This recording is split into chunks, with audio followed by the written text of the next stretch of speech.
Hey guys, welcome to stand design. मैं उम्मीद करता हूँ आप सब खैरियत से होंगे। गाइस, आज की इस वीडियो में मैं आपको बताने वाला हूँ यूनिट्स के बारे में, जो कि ईटेब्स में हम कौन सा सिस्टम ऑफ यूनिट्स इस्तेमाल करते हैं।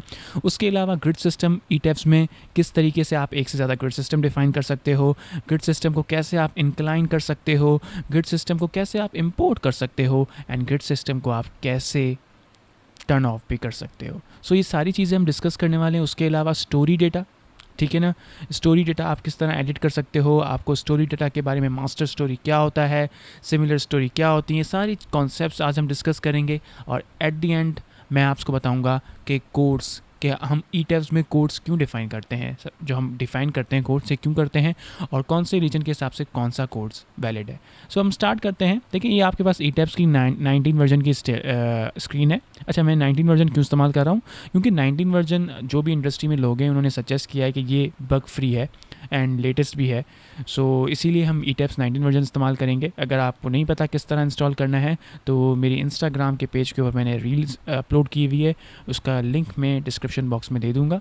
सो आप देख सकते हैं कि ईटेब्स 19 को इंस्टॉल कैसे करना है। सो गाइज़, जब आप ईटेब्स को ओपन करते हैं तो आपको ये स्क्रीन नज़र आती है। अब इसमें दो ऑप्शन है। या तो पहला ऑप्शन है न्यू मॉडल, यानी कि अगर आपको नया प्रोजेक्ट खोलना है तो आप उस पर क्लिक करो, और अगर एग्जिस्टिंग खोलना है तो आप नीचे वाले पे क्लिक करो। तो हमें तो भाई नया प्रोजेक्ट स्टार्ट करना है, तो मैंने न्यू मॉडल पे क्लिक किया। अब जैसे ही मैंने न्यू मॉडल पे क्लिक किया तो मेरे सामने एक डायलॉग बॉक्स आया। अब इस डायलॉग बॉक्स में है 3 ऑप्शंस।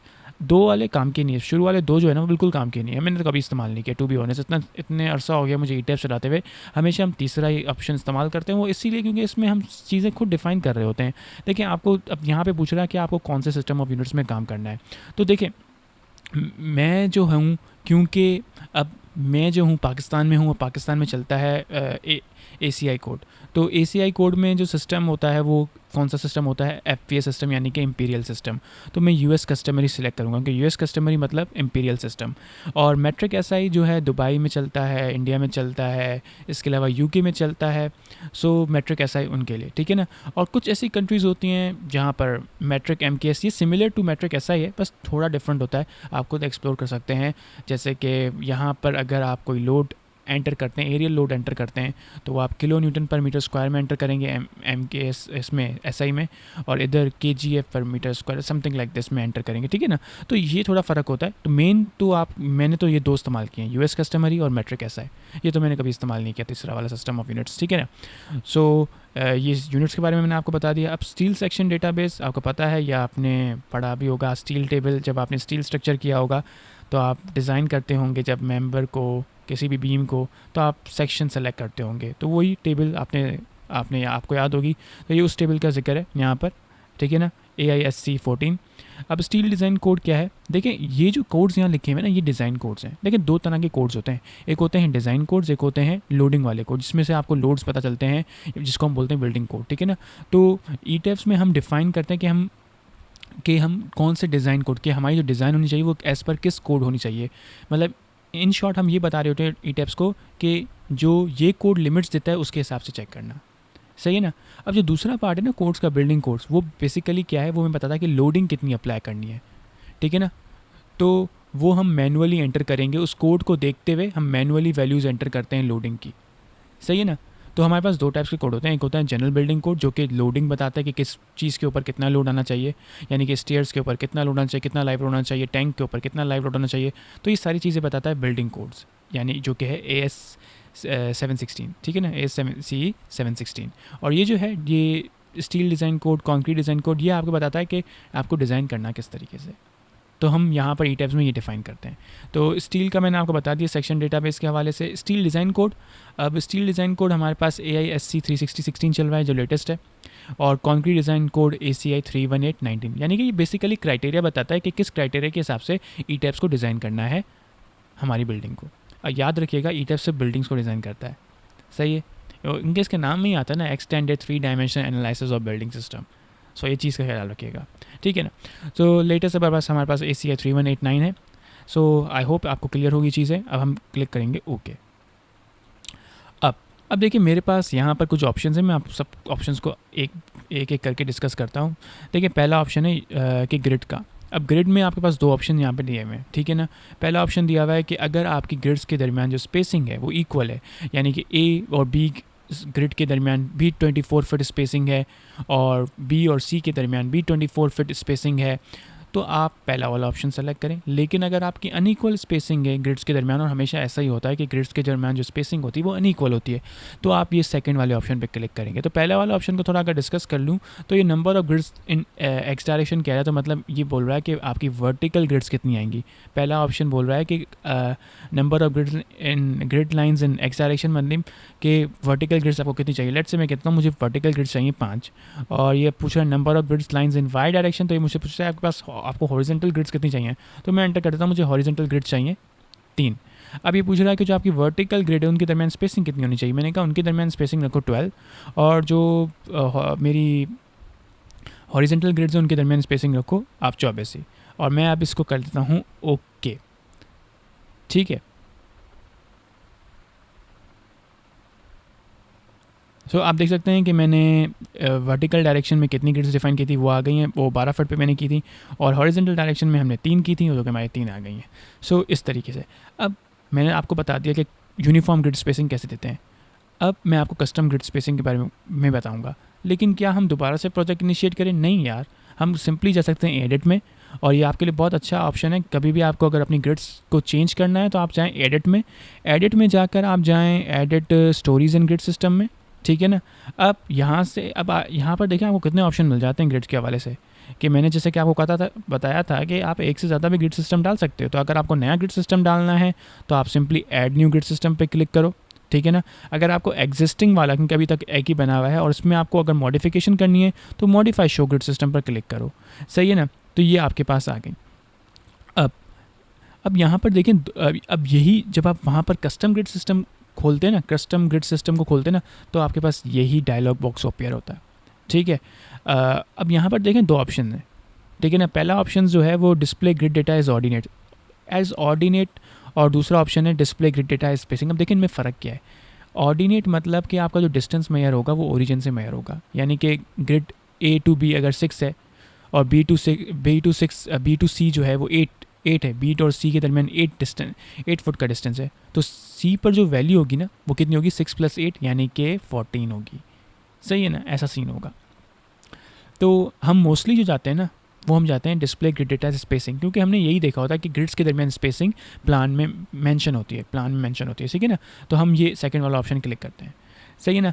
अब ये एक्स ग्रिड डेटा क्या है? एक्स ग्रिड डेटा मैं दोबारा बता चुका हूँ, ये आपकी वर्टिकल ग्रिड्स के बारे में डिस्कशन हो रही है, सही है ना। और वाई ग्रिड डेटा क्या है? ये आपकी हॉरिजॉन्टल ग्रिड्स के बारे में है, सही है।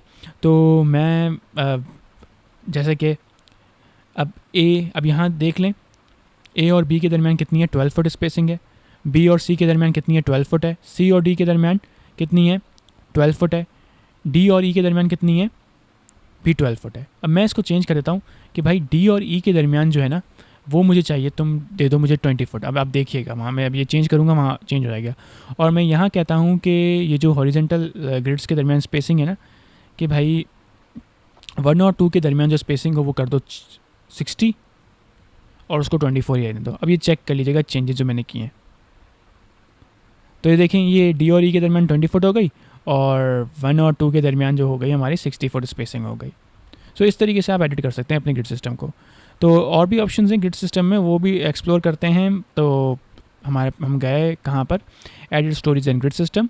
तो मैंने कहा था आप नया ग्रिड सिस्टम भी डाल सकते हो, जैसे कि मैंने यहाँ पर अब नया ग्रिड सिस्टम का नया नाम होगा। और आपके पास 2 ऑप्शन है, कार्टेशियन और सिलेंड्रिकल। सिलेंड्रिकल मतलब आप सर्कुलर ग्रिड डिफाइन करना चाहते हो। अब आप मुझे बोल रहे हो कि यार मैं नया ग्रिड सिस्टम एंटर कर रहा हूँ तो यहाँ तो मुझे सिर्फ इक्वल ग्रिड स्पेसिंग का ऑप्शन दे रहा है। तो गाइस आप यहाँ से ये डिफाइन कर लो, फिर जाके एडिट कर लेना। एडिट में तो आपको पास सारे ऑप्शंस अवेलेबल है ना। लेट्स से मैंने ये इसने बाय डिफ़ॉल्ट मुझे दे दिया, ठीक है ना। अब यहाँ पे तो मुझे सिर्फ इक्वल स्पेसिंग का ऑप्शन दिया हुआ है ना, समझ रहे ना मेरी बात को, सही है। और भी ऑप्शंस हैं, ठीक है ना। मतलब ये दूसरे ऑप्शंस दिए हुए हैं, इसको मैं अभी डिस्कस नहीं कर रहा, वीडियो लंबी हो जाएगी। मैं मेन जो चीज़ आपको बहुत इंपॉर्टेंट है फील्ड के हवाले से उन चीज़ों पे फोकस कर रहा हूँ। तो देखें, तो यहाँ पे तो आपको इक्वल स्पेसिंग का ऑप्शंस दिए हुए हैं। तो आप चाहते हो यार मुझे तो नया जो ग्रिड सिस्टम चाहिए उसमें अनइक्वल स्पेसिंग चाहिए, तो मैं कैसे करूँगा, ठीक है ना। तो मैं सिंपली क्या करूँगा, इसको ओके कर दूँगा और फिर मॉडिफाई शो ग्रिड सिस्टम में जाऊँगा और अब यहाँ से मैं चेंज कर सकता हूँ ना, डिस्प्ले ग्रिड डेटा स्पेसिंग कर दूँ और फिर यहाँ से मुझे अनइक्वल स्पेसिंग करनी है तो मैं कर सकता हूँ। लेट्स से मैं इसको 12 कर देता हूँ, क्या हुआ, कुछ भी नहीं होगा, हो जाएगा 12, ठीक है। तो मैं कर सकता हूँ। और अगर आप चाहते हैं दोनों ग्रिड सिस्टम, अब आपके ऊपर डिपेंड करता है आप कौन सा ग्रिड सिस्टम विजिबल रखना चाहते हो कौन सा नहीं, और अगर चाहते हो तो दोनों रखना चाहते हो तो दोनों रख सकते हो। ठीक है ना। अब ग्रिड सिस्टम की विजिबिलिटी कैसे करते हैं, यहाँ पे आप देख रहे हैं ऑप्शन यस यस यस, तो उसको नो कर दोगे तो आपका ग्रिड सिस्टम हाइड हो जाएगा, वो पर्टिकुलर ग्रिड हाइड हो जाएगी। बहुत सिंपल है। अब कभी कभार हम अपने ग्रिड सिस्टम को क्या करते हैं, एक ग्रिड सिस्टम को वर्टिकल रखते हैं, एक को थोड़ा इंक्लाइन रखते हैं, ऐसा मैंने प्रोजेक्ट्स किए हैं। तो वो कैसे कर सकते हो, वो सिंपली यहाँ पर आपको डिग्री का ऑप्शन दिख रहा है, आप यहाँ से एंगल सेट कर सकते हो, बहुत आसान है। और दूसरे ऑप्शन यहाँ पर रेफरेंस प्लेन और रेफरेंस पॉइंट के दिए हुए हैं। रेफरेंस प्लेन का मैं बता देता हूँ, कभी कभार आप लैंडिंग देते हो ना अपने स्टोरी के दरमियान, तो वो आप उसके लिए रेफरेंस प्लेन डिफाइन कर देते हो। सही है, तो ये चीज़ हो गई। अब ग्रिड्स के बारे में मेरे ख्याल से मैंने आपको इनफ इन्फॉर्मेशन दे दी और किस तरह बता दिया कि किस तरह आप एडिट कर सकते हो, नई ग्रिड सिस्टम डाल सकते हो, किस तरह आप इंक्लाइन कर सकते हो ग्रिड सिस्टम को। तो I think so it's enough. यार अब ये ग्रिड्स जो है ना मुझे इसी तरह दिख नहीं रही हैं, मैं चाहता हूँ यार इनका थोड़ा कलर चेंज कर देता हूँ। कैसे कर सकता हूँ मैं ग्रिड्स का कलर चेंज, मैं जाऊँगा एडिट में जाकर मैं जाऊँगा edit stories and grid system, यहाँ से मैं अपने ग्रिड सिस्टम को सेलेक्ट करूँगा, मॉडिफाई शो ग्रिड सिस्टम, और फिर हम क्या करेंगे, यहाँ से जो कलर है ना इसका जो कलर है वो हम कर देंगे क्या, रेड कर देते हैं, लेट्स से। ओके सही है। और उसके अलावा देखते हैं दूसरा ग्रिड सिस्टम कौन सा आया, उसका भी कलर हम लोग रेड कर देते हैं। ठीक है, ओके कर दिया। अब जैसे ही मैं ओके क्लिक करूँगा ये देखिएगा थोड़ा लोडिंग में टाइम लगाएगा और ये रेड कलर में हो जाएगा। तो ये आप देख रहे हैं रेड कलर में आ गया। ठीक है, तो अब मुझे थोड़ी चीज़ें विजिबल हो रही हैं, सही है ना। और ग्रिड को एडिट कैसे करना है वो मैं बता चुका हूँ आपको। तो ये तो हो गई, हमने कर दी कौन सी इंपोर्ट, FVS सिस्टम की। MKS की भी ऐसे, SI सिस्टम की भी आप ऐसे ही कर सकते हैं, हम उसमें अभी नहीं जा रहे। अभी हम चलते हैं अपना स्टोरी डेटा को करते हैं कि स्टोरी डेटा में क्या चीज़ होती है। गाइस अब हम डिस्कस कर लेते हैं स्टोरी डायमेंशंस को। देखें आपके पास स्टोरी डायमेंशंस में भी दो ऑप्शंस हैं, जिस तरह आपके पास ग्रिड्स में दो ऑप्शंस थे। पहला ऑप्शन क्या है, पहला ऑप्शन कह रहा है कि ये आप पहला ऑप्शन जो है ना दो केसेस में जा सकते हो। पहला केस कौन सा है जिसमें आप फर्स्ट ऑप्शन सेलेक्ट कर सकते हो, वो ये है कि आपके तमाम के तमाम जो स्टोरीज़ हैं ना उन सब की हाइट्स क्या है, सेम है, तो आप पहला वाला ऑप्शन आराम से इस्तेमाल कर सकते हो। और दूसरा केस क्या है कि आपके बॉटम स्टोरी की हाइट डिफरेंट हो और उसके अलावा जो ऊपर सारे फ्लो वो है ना स्टोरीज़ हैं उनकी हाइट सेम है। तो ये दो केसेस हैं जिनमें आप पहला ऑप्शन सेलेक्ट कर सकते हो। अब देखें इसको थोड़ा समझते हैं। अब पहला ऑप्शन जो है इसमें नंबर ऑफ़ स्टोरीज़, अब नंबर ऑफ़ स्टोरीज़ ये है, तो अब नंबर ऑफ़ स्टोरीज़ में मैंने 4 लिख दी, तो मतलब एक तो मेरा हो जाएगा ग्राउंड वाला, उसके ऊपर फर्स्ट, उसके ऊपर सेकंड, उसके ऊपर थर्ड, तो ये 4 स्टोरीज ऐसे बनती हैं। अब टिपिकल स्टोरी हाइट जब मैं यहाँ 12 फुट लिखता हूँ तो मतलब इसका मतलब क्या होगा, इसका मतलब ये होगा कि मेरा फर्स्ट, सेकंड और थर्ड की हाइट कितनी होगी, 12। और अगर मैं चाहता हूँ कि मेरे जो मतलब ग्राउंड है उसकी भी हाइट 12 हो तो मैं यहाँ 12 लिखूँगा, अगर उसकी मैं हाइट 8 चाहता हूँ तो मैं यहाँ 8 लिखूँगा। ठीक है ना, तो मैं यहाँ 8 कर देता हूँ, तो अब मेरे ग्राउंड की हाइट 8 होगी, फर्स्ट की हाइट 12 होगी, सेकंड की हाइट 12 होगी, थर्ड की हाइट 12 होगी। ऐसे बनता है सिस्टम। ठीक है ना, ओके क्लिक कर देते हैं और देख ही लेगा जो मैंने आपको कहा है वही होगा। ये देख लें ग्राउंड की मेरे कितनी है, ग्राउंड फ्लोर अगर कहते हैं, ग्राउंड स्टोरी कहते हैं, इसकी मेरे पास कितनी है, 8 है। यहाँ से आप चेक कर सकते हैं, ये आपको Z 8 फुट दिख रहा है, यहाँ पर आपको Z 8 फुट दिख रहा होगा। फिर इसकी आपको कितनी मिलेगी, 8 + 12 20 होता है। यहाँ से नीचे देख ले कोऑर्डिनेट्स में, ठीक है ना। फिर ये देख ले, फिर ये हो जाएगा अराउंड 32, ठीक है ना, और फिर ये हो जाएगा 44। तो इस तरीके से। अच्छा, ये तो हमने एक ऑप्शन डिस्कस कर लिया, अब हम दूसरा ऑप्शन डिस्कस करते हैं। अब दूसरे ऑप्शन में क्या है कि यार अगर आपकी जो स्टोरी है ना, स्टोरीज़ है ना, उनकी जो हाइट है ना वो अनइक्वल है, यानी कि स्टोरी 1 की हाइट जो है वो 12 फुट है, स्टोरी 2 की हाइट है आपकी 15 फुट। लेट्स एग्जाम्पल ले रहे हैं, होता नहीं है ऐसा वैसे भी, ठीक है, थोड़ा डिफरेंस होता है हाइट के दरमियान, तो ऐसे हो सकता है ना, 12-15 फुट भी हो सकती है, ऐसा कोई मसला नहीं है, हो सकती है। ठीक है ना, तो ऐसा चीज़ अगर कोई सीन है कि स्टोरी हाइट, जो स्टोरी की हाइट है ना वो डिफरेंट है, तो आप क्या करोगे, यहाँ जाओगे एडिट स्टोरी डेटा में, और अब आपके पास यहाँ पे डिफरेंट ऑप्शंस हैं, मैं वो एक्सप्लेन करता हूँ ऑप्शंस क्या क्या हैं।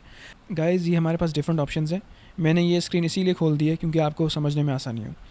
अब देखें बेस अगर 0 है ना, इसका मतलब क्या है, इसका मतलब ये है अगर मैं इस पॉइंट पे जाके कोऑर्डिनेट चेक करूँगा ना इसका, तो इसका कोऑर्डिनेट क्या होगा, Z कोऑर्डिनेट 0 होगा। सही है। अगर मैं इसको कर दूंगा -8, तो इस पॉइंट पे अगर मैं जाके चेक करूँगा इसका Z कोऑर्डिनेट, तो इसका Z कोऑर्डिनेट कितना होगा, -8। अगर मैं इस पे कर दूँ 10, सिर्फ और सिर्फ 10 कर दूँ, तो इधर जाके मैं अगर Z कोऑर्डिनेट चेक करूँगा तो वो क्या होगा, वो होगा 10। तो बेसिकली जो भी आप यहाँ वैल्यू लिखते हो ना, बेसिकली वो क्या होता है, वो इसका कोऑर्डिनेट होता है। ठीक है, फिर उसके हिसाब से कहानी आगे चलती है। लेट्स से अगर मैं आपको करके दिखाता हूँ, मैं यहाँ पे कर देता हूँ -8, ठीक है ना। तो मतलब क्या होगा, अब जब मैं ओके करके जाऊँगा ना, तो इधर देखिएगा, मैं आपको दिखाऊँगा कि यहाँ पर हो जाएगा -8 कोऑर्डिनेट। उसके बाद अब मैं चाहता हूँ इसकी हाइट कितनी हो, तो इसकी हाइट लेट्स से मैं अभी कह रहा हूँ कि यार मुझे चाहिए इसकी हाइट कितनी चाहिए, 10। मैं चाहता हूँ कि ये जो है ना ये 10 का हो, तो मैं यहाँ पर 10 एंटर करूँगा, ठीक है ना। तो जब मैं यहाँ 10 एंटर करूँगा तो इसका कोऑर्डिनेट क्या हो जाएगा, इसका कोऑर्डिनेट क्या हो जाएगा, 2 हो जाएगा। कैसे, -8 यहाँ पे था, 10 आया, 8 -8 10 कितना हुआ, 2 बचा, तो यहाँ का कोऑर्डिनेट क्या होगा, 2, जो कि यहाँ शो हो रहा है। इसी तरीके से अगर मैं चाहता हूँ क्या, इसकी जो हाइट मैं चाहता हूँ वो कितनी चाहता हूँ, 12 रखना चाहता हूँ, तो यहाँ 12 जैसा कि रखी हुई है, तो ये 2 + 12 14, यहाँ का कोऑर्डिनेट क्या हो जाएगा, 14। सही है ना। अब मैं इसकी चाहता हूँ कि यार इसकी कर दूँ मैं कितनी, 15 कर दूँ, ठीक है ना। अब ये 14 यहाँ पे था, 15, 14 + 15 कितना हुआ, आई थिंक 29 हो जाएगा, ठीक है, 29। तो यहाँ पे कोऑर्डिनेट क्या हो जाएगा, 29, ठीक है ना। और अब अगर इसकी मैं 12 ही हाइट रखता हूँ इसकी वाले की, तो 29 + 12 कितना हो जाएगा, 41, ठीक है। तो इस तरीके से अब देख ले, ये मैंने आपको बता दिया है, अभी मैं वेरीफाई करवा देता हूँ। ओके करके जाते हैं। अब आप चेक कीजिएगा इसका कोऑर्डिनेट कितना है, -8। यहाँ पर देखिएगा ये जो है ना, यहाँ पर आपको कोऑर्डिनेट्स दिखेंगे, देखिएगा यहाँ पर नीचे ना, नीचे दिख रहा है आपको कोऑर्डिनेट्स यहाँ पर इस पोर्शन में, ठीक है ना। सो ये -8 है, देखिए जो मैंने कहा था, और इसका कितना होना चाहिए था, 2 होना चाहिए था, इसका देखें 2 है। फिर इसका कितना होना चाहिए था, क्योंकि इसकी हमने हाइट सेट की थी, आई थिंक 12 सेट की थी, तो ये 14 होना चाहिए था, जेड कोऑर्डिनेट। फिर इसकी हमने 15 की थी, तो यहाँ 29 होना चाहिए था, 29 है। फिर हमने इसकी 12 सेट की थी, यहाँ तो 41 होना चाहिए था, 41 है। तो आई होप आपको समझ आ गया होगा कि ये ऑप्शंस कैसे करते हैं। अच्छा, इसके अलावा इसमें दूसरे ऑप्शंस भी हैं, वो भी डिस्कस कर लेते हैं। दोबारा मैं जाता हूँ edit stories and grid system चल जाता हूँ, edit stories and grid system में जाके मॉडिफाई शो स्टोरी डेटा में जाता हूँ। तो ये तो हमने डिस्कस कर लिया है किस तरह काम करता है। अब मास्टर स्टोरीज में फ़र्क क्या है, अब देखिए जब मैं इसको मास्टर स्टोरी कर दूंगा ना, जब मैं इसको स्टोरी 1 को मास्टर स्टोरी कर देता हूँ, तो ये मुझे ऑप्शन देता है कि इसके जो बाद वाली स्टोरी है उनको मैं इसके सिमिलर कर सकता हूँ, कि सिमिलर टू देखिए मैं स्टोरी 1 भी कर सकता हूँ, ठीक है ना। देखिए मेरे पास 2 ऑप्शन आ रहे हैं, स्टोरी 4 और स्टोरी 1, क्योंकि इन दोनों में मास्टर स्टोरी का ऑप्शन टर्न यस हुआ हुआ है, मतलब इसको मैंने यस किया हुआ है, तभी देखिए मेरे पास यहाँ पे स्टोरी 4 और स्टोरी 1 शो रहा है। अगर मैं स्टोरी 2 को भी यस कर दूँ, इससे होगा क्या वो बताता हूँ। तो यहाँ पे आप चेक कीजिएगा कि यहाँ पर मेरे पास स्टोरी 1 भी आ गया, क्योंकि स्टोरी 1 में स्टोरी 2 भी आ गया, क्योंकि स्टोरी 2 में भी मैंने यस कर दिया है। तो अब होता क्या है, मास्टर स्टोरी का क्यों करते हैं, अक्सर क्या होता है, हमारा जो बिल्डिंग है वो बहुत बड़ी बिल्डिंग है, उसमें 50-60 फ्लोर्स हैं। अब उसमें 10 फ्लोर्स ऐसे हैं जो कि सेम है। अब मैं चाहता हूँ कि यार जो मैं 10 फ्लोर्स पे काम करूँगा, ठीक है ना, जो मेरे कॉलम की हाइट 10 फ्लोर पे होगी, वही मैं अगर चाहता हूँ, मतलब मेरे दूसरे फ्लोर भी सेम हाइट वाले हैं, ठीक है ना, मतलब तो मैं क्या करूँगा, इनको सिमिलर ऑप्शंस का स्टोरी कर दूंगा। मतलब कुछ ऐसी चीज़ मैं करना चाहता हूँ जो कि मैं एक फ्लोर पे करूँ और उससे सिमिलर फ्लोर्स पर रहूँ, मैं चाहता हूँ कि पर्टिकुलर फ्लोर्स पर हो जाए, तो मैं उस एक स्टोरी को मास्टर स्टोरी बना के बाकी जो स्टोरीज़ है ना उनको उसके सिमिलर कर दूँगा। I hope you got it my point. मुझे उम्मीद है आप मेरी बात समझ गए होंगे। तो स्टोरी, मास्टर स्टोरी और सिमिलर टू का कॉन्सेप्ट ये है, क्योंकि जब आप काम करते हो यहाँ पे आपको ऑप्शन दिख रहा है 1 स्टोरी, ठीक है ना, सिमिलर स्टोरी। यहाँ पे एक और यहाँ पे ओपन करेंगे ना, तो यहाँ पे आएगा सिमिलर स्टोरी और आएगा ऑल स्टोरी। जब ऑल स्टोरी क्लिक करते हो तो आप एक स्टोरी पे जो भी काम करते हो वो सारों में चला जाता है, सारों में कॉपी हो जाता है। जब सिमिलर स्टोरी पे क्लिक करके काम करते हो तो सिर्फ और सिर्फ उन स्टोरीज़ पे कॉपी होता है जो कि यहाँ पर सिमिलर हुई हुई हो मास्टर स्टोरी के। और अगर 1 स्टोरी करके करोगे तो सिर्फ और सिर्फ जिस स्टोरी पे काम करो उस पर होगा। सही है, तो ये सारा सीन होता है। आई होप यहाँ से आप चेंज भी कर सकते हैं नाम इन सब के, तो ये चीज़ आपको समझ में आ गई होगी। अब आखिरी चीज़ है वो ये है कि कभी कभार हमारे पास ऐसा होता है कि ई टैब्स में हमारे पास फाउंडेशन या आप कहते हैं पोडियम एक होता है, बेस एक होती है, लेकिन टॉवर्स उससे 2 निकल रहे होते हैं। किस तरीके से, वो एग्जाम्पल आपको दिखाता हूँ, 1 मिनट रुकिएगा गाइस। अब ये देखिएगा, इसमें क्या है, 2 टॉवर्स हैं, पोडियम एक है। तो इस तरह की हम लोग किस तरीके से मॉडलिंग कर सकते हैं ई टैब्स में, चलें वो देखते हैं। तो उसके लिए आपको क्या करना पड़ेगा, उसके लिए आपको जाना पड़ेगा ऑप्शंस में, और यहाँ से देखिए अभी आप यहाँ जा रहे हैं ना, आपको सिर्फ और सिर्फ दिख रहा है edit stories and grid system. लेकिन जब आप जाकर ऑप्शंस में ये ऑप्शन टर्न ऑन करेंगे, कौन सा, अलाउ मल्टीपल टॉवर्स, तो यहाँ पर आपको देखें क्या ऑप्शन दिख रहा है, edit tower stories and grid system. तो यहाँ पे क्लिक करें। अब ये आपसे पूछेगा कि आपको न्यू टॉवर ऐड करना है। अब ये पहले तो एग्जिस्टिंग हुआ हुआ है, तो यहाँ से फिर आप न्यू टॉवर और ये सेटिंग कर सकते हो। ये अभी हम डिस्कस नहीं कर रहे, ठीक है ना, ये सिर्फ थोड़ा इंट्रो देना था, तो ये बता दिया कि ऐसे भी काम हो सकता है ई टैब्स में, जो कि मैंने आपको इस इमेज के थ्रू एक्सप्लेन करा कि ऐसी डिज़ाइन भी हम ई में कर सकते हैं। टावर्स 2 हैं, पोडियम एक है, यानी कि जो जिस पे रेस्ट कर रहा है वो एक है। तो इस तरीके से काम भी हो सकता है। तो ये आज की वीडियो, आई होप आपको ये वीडियो पसंद आए। सो चैनल को लाइक सब्सक्राइब करें एंड हम इसी तरह आगे भी स्ट्रक्चरल इंजीनियरिंग के हवाले से वीडियोस अपलोड करते रहेंगे। अल्लाह।